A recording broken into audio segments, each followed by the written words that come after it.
खबरें ऐसी हों जो आपको ऊर्जा और उत्साह से भर दे, जो दिन भर की थकान को खत्म कर दे। कहते हैं कि अगर सोच सकारात्मक हो तो जीवन आसान हो जाता है। पॉजिटिव सोच के आगे हर चुनौतियां मानो हार जाती हैं। तो इसी सोच के साथ में हम हर रोज आपके लिए लाते हैं गुड न्यूज, क्योंकि हमें पता है कि रोजमर्रा के काम करने के बाद में जब हम थक कर घर आते हैं और टीवी के सामने बैठते हैं तो यही सोचते हैं कि काश कुछ खबरें ऐसी हों जो दिन भर के कामकाज की थकान को छू मंतर कर दे, जिसे देखकर और सुनकर चेहरे पर एक प्यारी सी मुस्कान आ जाए और दिल कह उठे ये तो गुड न्यूज है और आपके स्ट्रेस को टाटा बाय बाय कर देंगी। तो जनतंत्र टीवी आपके लिए कुछ ऐसी ही खबरों का पिटारा लेकर आया है जो आपका माइंड कूल कर देंगी, क्योंकि इन खबरों को देखकर आप जरूर कहेंगे कि हमने देखी है गुड न्यूज, और आप कह सके गुड न्यूज हो तो ऐसी।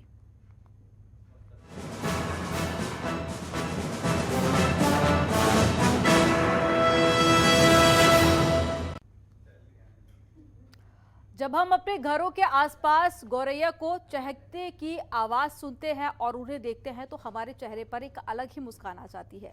लेकिन हाल ही के कुछ सालों में हमारे आधुनिक जीवन शैली ने इस नन्ही गौरैया के अस्तित्व को संकट में डाल दिया है। अब इन्हीं के अस्तित्व को बचाने के लिए दिल्ली सरकार ने एक अनोखा प्रयास किया है। क्या है ये अनोखा प्रयास, देखिए रिपोर्ट। विकास की इस अंधाधुंध दौड़ में लोगों के घर भले ही बड़े हो गए हों, लेकिन मानव का दिल बहुत ही छोटा हो गया है, जिसमें एक नन्ही सी गौरैया के लिए भी जगह नहीं बची। मनुष्य अपने आशियाने की तलाश में चांद तक पहुंच गया, लेकिन अपने आशियाने की चाहत में कब इन पक्षियों की आशियाने को उजाड़कर इनके अस्तित्व के लिए संकट खड़ा कर दिया, इसका वो कभी अनुभव तक नहीं कर सका।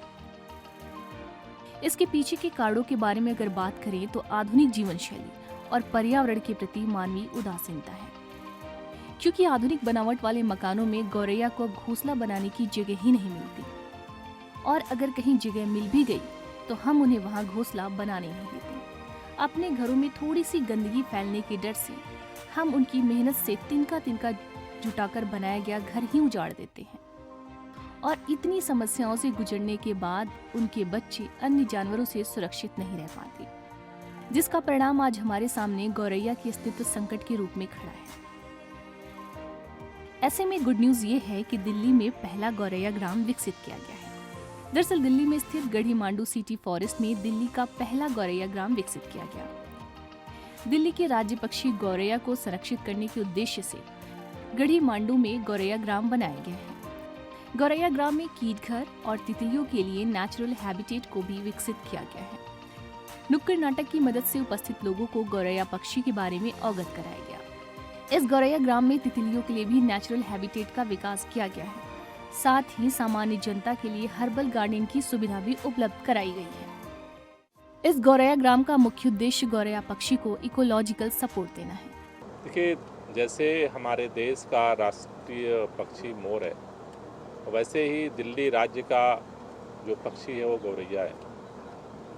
दिल्ली के अंदर दिल्ली के पर्यावरण को बेहतर बनाने के लिए अरविंद केजरीवाल जी के नेतृत्व में दिल्ली की सरकार बहुत सारे प्रयास कर रही है। उसी कड़ी में दिल्ली के अंदर जो दिल्ली का राज्य पक्षी है गौरैया, क्योंकि दिल्ली के अंदर जो प्रदूषण की स्थिति बनी, दिल्ली के अंदर जिस तरह से हम सब लोग कीटनाशक का उपयोग कर रहे हैं, उससे गौरैया की संख्या जो है वो जगह जगह पक्षियों की संख्या कम होती जा रही है। उसको देखते हुए दिल्ली के अंदर ये गौरैया ग्राम गढ़ी मांडू में स्थापित किया गया है, जिसमें प्रयास है कि यहाँ पर गौरैया जो हैं वो आएँ और उनको इकोलॉजिकल सपोर्ट सिस्टम मिले। दरअसल कुछ साल पहले गौरैया की संख्या में तेजी से गिरावट हुई। कई अध्ययनों ने इसे दिल्ली में बढ़ रहे शहरीकरण और कीटनाशकों के अंधाधुंध उपयोग और विद्युत चुंबकीय विकिरण को इसके लिए जिम्मेदार ठहराया। कृषि में बढ़ रहे कीटनाशकों के उपयोग से गौरैया पक्षियों के लिए भोजन की कमी हो गई है, जिसके कारण उनकी प्रजाति भी धीरे धीरे विलुप्त होती जा रही है। राष्ट्रीय राजधानी दिल्ली के राज्य पक्षी गौरैया के संरक्षण को ध्यान में रखते हुए इस गौरैया ग्राम का विकास किया जा रहा है। क्या है गौरैया ग्राम? दिल्ली सरकार द्वारा गढ़ी मांडू में विकसित किया गया दिल्ली का पहला गौरैया ग्राम है। गौरैया ग्राम में कीट घर को भी विकसित किया गया है। तितलियों के लिए भी नेचुरल हैबिटेट को विकसित किया गया है। सामान्य जनता के लिए हर्बल गार्डन भी बनाया गया है, जहां से लोग मुफ्त में औषधीय पौधों को अपने घर ले जा सकते हैं। दिल्ली में वर्ल्ड क्लास लेवल पर तैयार किए जाएंगे 4 सिटी फॉरेस्ट। इस गौरैया ग्राम में दिल्ली के राज्य पक्षी गौरैया के जीवन चक्र का चित्रण किया गया है। शहरों में नेस्टिंग होल की कमी को देखते हुए यहाँ नेस्टिंग होल का निर्माण भी किया गया है। गौरैया के लिए कनौदा और कुंडली जैसे देशी जामुन, घास और झाड़ियां लगाई गई हैं। गौरैया ग्राम में फीडर बॉक्स, कृत्रिम घोंसले और मिट्टी के बर्तन भी रखे गए हैं। सामान्य जनता के लिए बनाया गया हर्बल गार्डन। इस हर्बल गार्डन में पत्थर चट्टा, अजवाइन, तुलसी, एलोवेरा आदि पौधे शामिल हैं। 4 सिटी फॉरेस्ट को पहले प्रारंभिक फेज में विकसित करने का लक्ष्य रखा गया है। इनमें दिल्ली का Mitraon city forest, Alipur city forest, Garhi Mandu city forest और जौनापुर सिटी फॉरेस्ट शामिल है। ये चारों सिटी फॉरेस्ट दिल्ली के लगभग 286 एकड़ में फैले हुए हैं। इस गौरैया ग्राम का उद्देश्य इस विलुप्त होती प्रजाति के बारे में जनसाधारण को जागरूक करना और इस प्रजाति को विलुप्त होने से बचाना है। साथ ही दिल्ली के लोगों को ऐसी जगह देना है जहां लोग प्रकृति का आनंद ले सकें और आने वाली पीढ़ी को भी प्रकृति के बारे में जागरूक कर सकें। और अगर हम गौरैया को संरक्षण देकर जीवन दान देते हैं तो ये हमारे पारिस्थितिकी तंत्र के एक हिस्से के रूप में हमारे पर्यावरण को बेहतर बनाने में अपना योगदान देगी। ब्यूरो रिपोर्ट, जनतंत्र टीवी।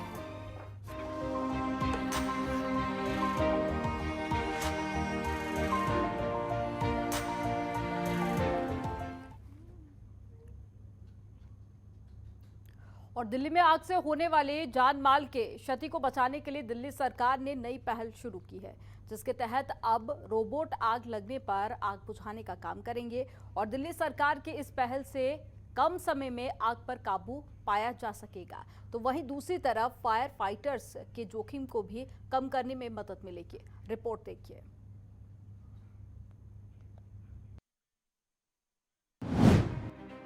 दिल्ली सरकार की बड़ी पहल, दिल्ली में रोबोट से बुझेगी आग। फायर फाइटर्स के लिए बनेंगे संकट मोचक, लोगों का जीवन बचाने में करेंगे मदद। दिल्ली में आग की घटनाएं अक्सर सुनने और देखने को मिलती हैं। आग की इन घटनाओं में जान माल को काफी नुकसान भी होता है। आग में फंसे हुए लोगों को बचाने के लिए फायर कर्मियों को भी काफी मुश्किलों का सामना करना पड़ता है। इन्हीं समस्याओं को देखते हुए और इससे निजात पाने के लिए केजरीवाल सरकार ने एक नया प्रयास शुरू किया है, जिससे आग की वजह से होने वाले मानवीय जीवन को संकट से बचाया जा सके। दरअसल यूरोपीय देशों की तरह पहली बार देश की राष्ट्रीय राजधानी दिल्ली में भी अब रोबोट आग बुझाएंगे। केजरीवाल सरकार ने दिल्ली के दमकल विभाग के बेड़े में 2 फायर फाइटर रोबोट को शामिल किया है। रोबोट की मदद से आग बुझाने वाला दिल्ली देश का संभवतः पहला राज्य बन गया है। फिलहाल केजरीवाल सरकार ने अभी 2 रोबोट मंगवाए हैं। ट्रायल सफल होने पर ऐसे और भी रोबोट मंगवाए जाएंगे। ये रोबोट ऊंचे दबाव के माध्यम से 2400 लीटर प्रति मिनट की दर से पानी का प्रेशर भी छोड़ते हैं। स्प्रे और साधारण पानी की धार दोनों इस रोबोट से जुड़े वायरलेस रिमोट के माध्यम से काम कर सकते हैं। यानी कि जिन जगहों पर पानी से आग कंट्रोल नहीं होती, वहां रोबोट के अंदर से निकलने वाले केमिकल और उससे निकलने वाले झाग आग पर नियंत्रण करेंगे। रोबोट आग कैसे बुझाएंगे, अब ये भी जान लीजिए। रिमोट से संचालित ये रोबोट तंग गलियों, अंडरग्राउंड, केमिकल टैंकर, फैक्ट्री जैसी जगह पर आसानी से पहुंचने में सक्षम हैं। सीढ़ियों पर चढ़कर और शीशे तोड़कर आग बुझाने में भी ये सक्षम है। इसके लिए सरकार ने रिमोट कंट्रोल फायर फाइटिंग मशीनें खरीदी हैं। बहादुर फायरमैन 100 मीटर की दूरी से आग से लड़ सकता है।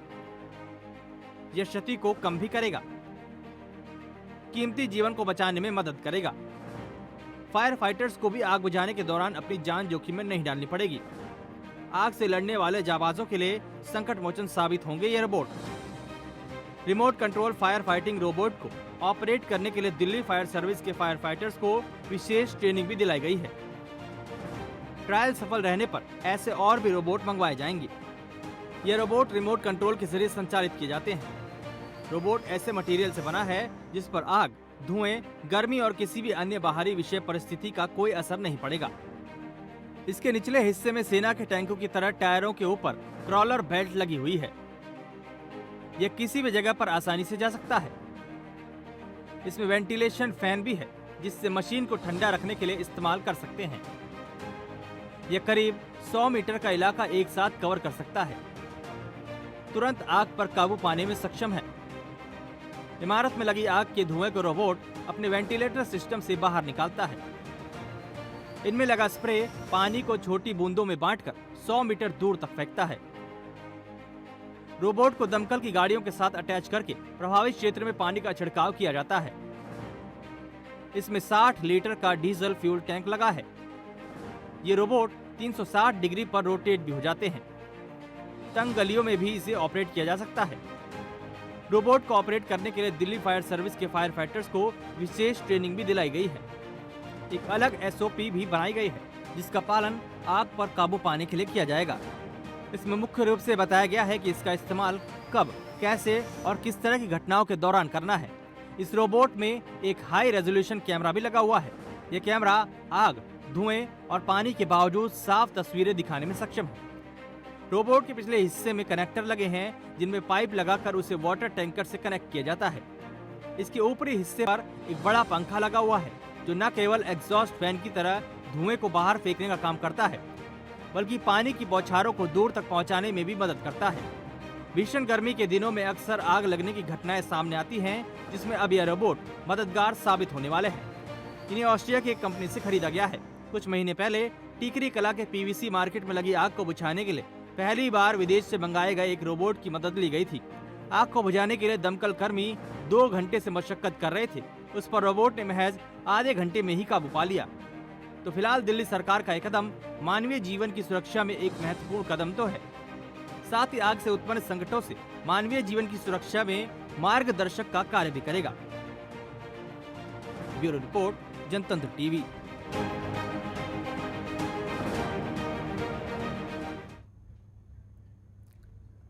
केजरीवाल सरकार की तरफ से मजदूरों के लिए भी एक गुड न्यूज़ है। आपको बता दें कि केजरीवाल सरकार ने एक बड़ा ऐलान किया है मजदूरों के लिए, और साथ ही ये मजदूरों के लिए काफ़ी कारगर कदम साबित होगा। दरअसल केजरीवाल सरकार ने मजदूरों का न्यूनतम वेतन बढ़ाया है, और न्यूनतम वेतन की दर और जो नई दरें होंगी वो 1 अप्रैल से लागू की जाएंगी। मजदूरों को मिलने वाला न्यूनतम वेतन देश के अन्य राज्यों की तुलना में सबसे अधिक होगा। यानी कि सरकार का कहना है कि श्रमिक वर्ग को न्यूनतम मजदूरी बढ़ने से काफी हद तक राहत मिलेगी।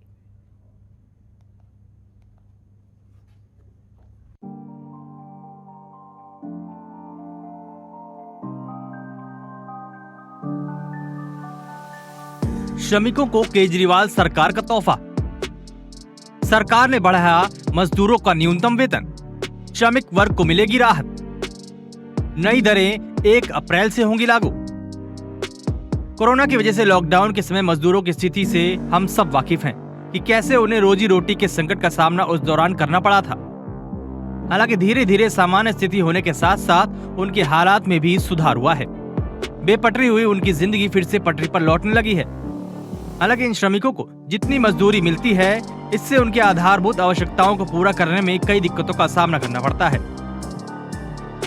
ऐसे में केजरीवाल सरकार की तरफ से मजदूरों के लिए गुड न्यूज है। दरअसल केजरीवाल सरकार ने मजदूरों का न्यूनतम वेतन बढ़ाया है। न्यूनतम वेतन की नई दरें 1 अप्रैल से लागू की गई हैं। मजदूरों को मिलने वाले न्यूनतम वेतन देश के अन्य राज्यों की तुलना में सबसे ज्यादा है। सरकार का कहना है कि श्रमिक वर्ग को न्यूनतम मजदूरी बढ़ने से राहत मिलेगी। साथ ही सरकार की तरफ से सभी श्रमिकों और कर्मचारियों को बढ़ी हुई दर के साथ भुगतान करने का निर्देश भी दिया गया है। दिल्ली सरकार की माने तो मजदूरों का न्यूनतम वेतन बढ़ाने का फैसला गरीबों और मजदूरों के हितों को ध्यान में रख कर लिया गया है। इसका लाभ लिपिक और सुपरवाइजर वर्ग के कर्मचारियों को भी मिलेगा। हालांकि असंगठित क्षेत्र के ऐसे श्रमिकों को महंगाई भत्ते पर रोक नहीं लगाई जा सकती, जिन्हें सामान्यतः केवल न्यूनतम मजदूरी मिलती है। इसलिए दिल्ली सरकार ने महंगाई भत्ते जोड़कर नए न्यूनतम वेतन की घोषणा की है। महंगाई भत्ते के तहत अकुशल मजदूरों के मासिक वेतन को 16,064 रुपए से बढ़ाकर 16,506 रुपए किया गया है। अर्ध कुशल श्रमिकों के मासिक वेतन 17,693 रुपए से बढ़ाकर 18,187 रुपए कर दिया गया है। कुशल श्रमिकों के मासिक वेतन को 19,473 रुपए से बढ़ाकर 20,019 रुपए किया गया है। सुपरवाइजर और लिपिक वर्ग के कर्मचारियों की न्यूनतम मजदूरी की दर बढ़ाई गई है। स्नातक और इससे अधिक शैक्षणिक योग्यता वाले मजदूरों का मासिक वेतन 21,184 से बढ़ाकर 21,756 रुपए कर दिया गया है। दिल्ली सरकार का कहना है कि सरकार का उद्देश्य है कि भले ही सरकार खर्चे में कटौती करके अपना नुकसान करे, लेकिन मजदूरों के हितों को ध्यान में रखते हुए महंगाई भत्ता का निर्णय लिया जाएगा। कुल मिलाकर देखा जाए तो दिल्ली सरकार की तरफ से श्रमिकों के हित में लिए गए फैसले से उम्मीद है कि श्रमिकों को राहत मिलेगी। ब्यूरो रिपोर्ट, जनतंत्र टीवी।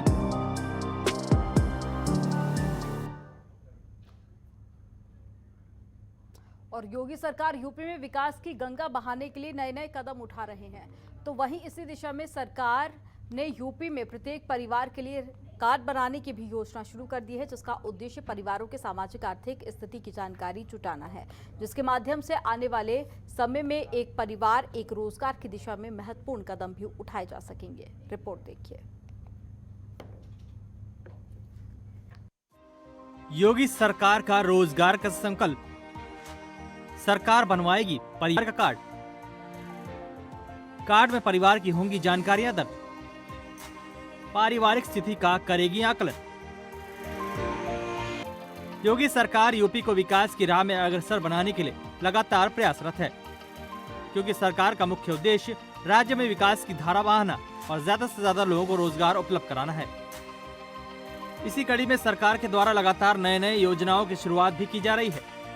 अभी हाल ही में सरकार ने यूपी को टेक्सटाइल का वैश्विक हब बनाने के लिए, जहां एक तरफ कानपुर, आगरा, गोरखपुर, नोएडा में टेक्सटाइल से जुड़े इकाइयों को स्थापित करने की बात कही है और अपनी इस महत्वाकांक्षी योजना को पूर्ण रूप देने के लिए 100 दिनों का लक्ष्य रखा है। वहीं दूसरी तरफ योगी सरकार ने एक और बड़ा कदम लोगों को रोजगार देने के लिए उठाया है। इस योजना का उद्देश्य लोगों के सामाजिक और आर्थिक स्थिति का सही आकलन करना है। दरअसल योगी सरकार प्रदेश भर के लोगों के सामाजिक और आर्थिक स्थिति का सटीक आकलन के लिए परिवार कार्ड बनाने जा रही है। ये कार्ड आधार से लिंक होगा। एक परिवार कम से कम एक रोजगार की दिशा में यह कार्ड बड़ा कदम साबित होगा। परिवार कार्ड बनने तक राशन कार्ड को ही आधार माना जाएगा। योगी सरकार की तरफ से रोजगार देने का संकल्प लिया गया था। संकल्प पत्र में अगले 5 सालों में एक परिवार को कम से कम एक रोजगार देने का संकल्प लिया गया था। इसके लिए योगी सरकार लगातार प्रयासरत है। सरकार विभिन्न योजनाओं और रिक्त पदों पर भर्ती करके इसे पूरा करने में जुटी हुई है। इसके लिए सरकार को प्रदेश में सभी परिवारों को सामाजिक और रोजगार संबंधी स्थिति की जानकारी जरूरी है। दरअसल इस परिवार कार्ड में परिवार के बारे में सभी जानकारियां दर्ज की जाएंगी, जैसे परिवार में कितने सदस्य हैं, उन सदस्यों की उम्र कितनी है, परिवार में इन सदस्यों में कौन कौन से सदस्य नौकरी करता है या रोजगार से जुड़ा हुआ है।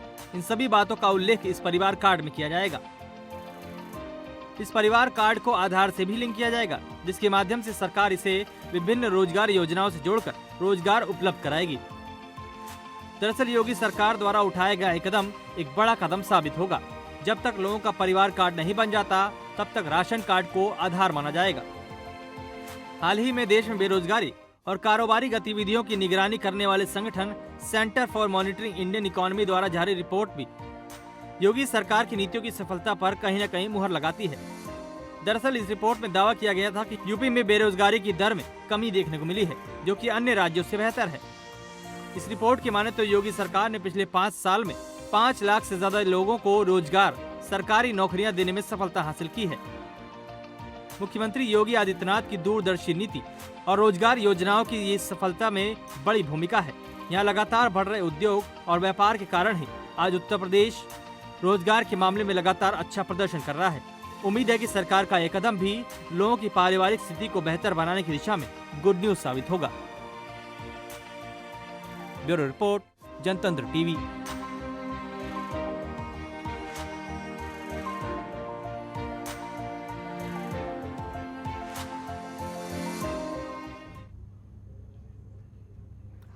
हाल के ही कुछ महीनों में अगर देश में सबसे ज्यादा किसी मुद्दे पर चर्चा हुई है तो वो है महंगाई।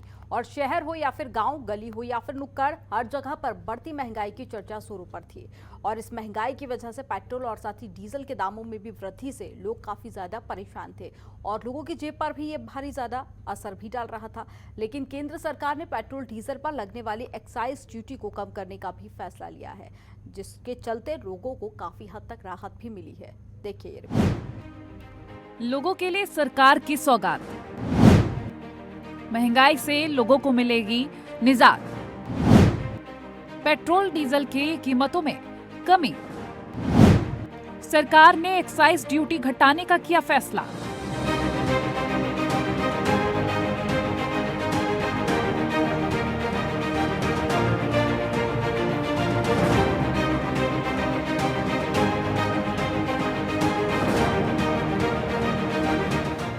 हाल के ही कुछ महीनों में अगर देश में सबसे ज्यादा किसी मुद्दे पर चर्चा हुई तो वो है महंगाई। शहर हो या गांव, गली हो या नुक्कड़, हर जगह बढ़ती हुई महंगाई ने लोगों को परेशान कर रखा था।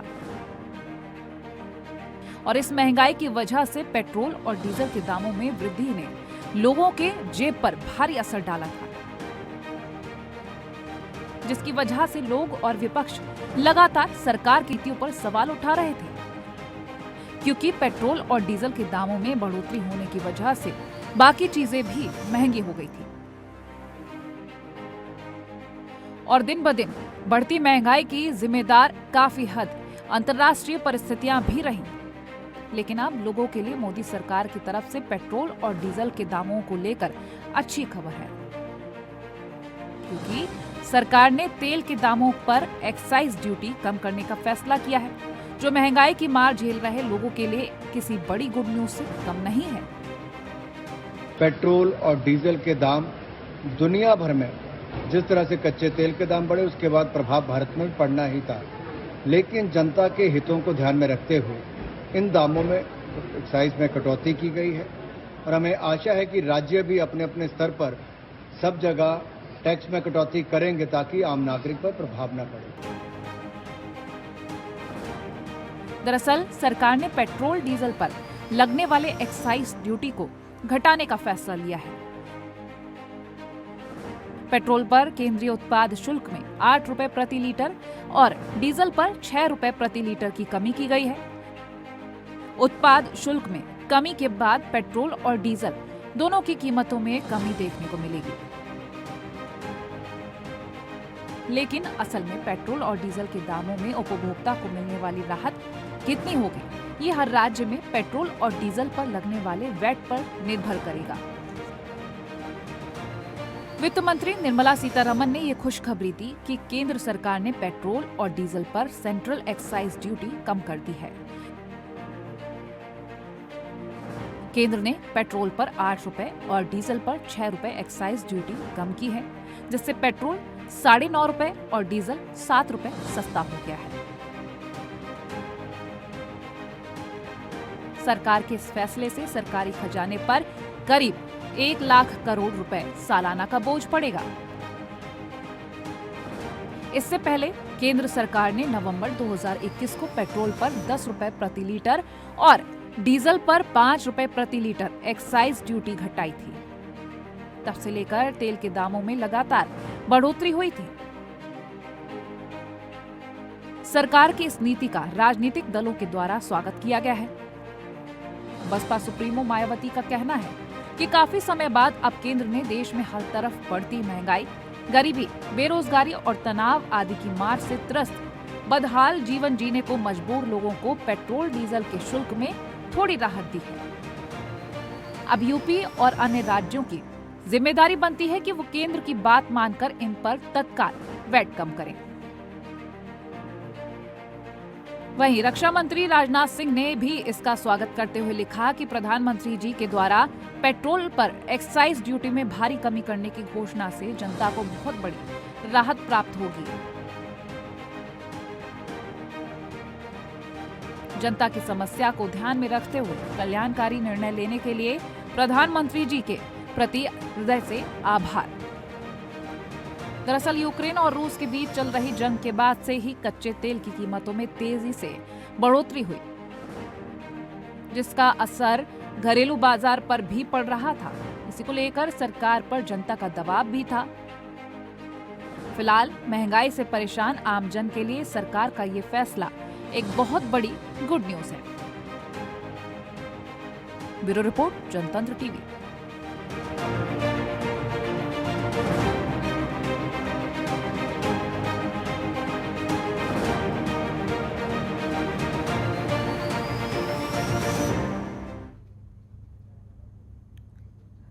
और इसी के साथ आज की गुड न्यूज में फिलहाल इतना ही। आप देखते रहिए जनतंत्र टीवी।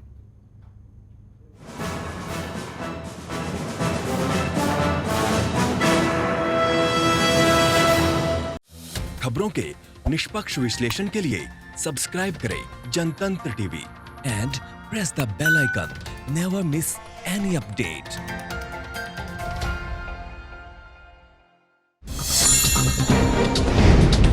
डाउनलोड कीजिए जनतंत्र टीवी ऐप को, जो कि अवेलेबल है गूगल प्ले और ऐप स्टोर पर। अधिक जानकारी के लिए अभी डाउनलोड करें।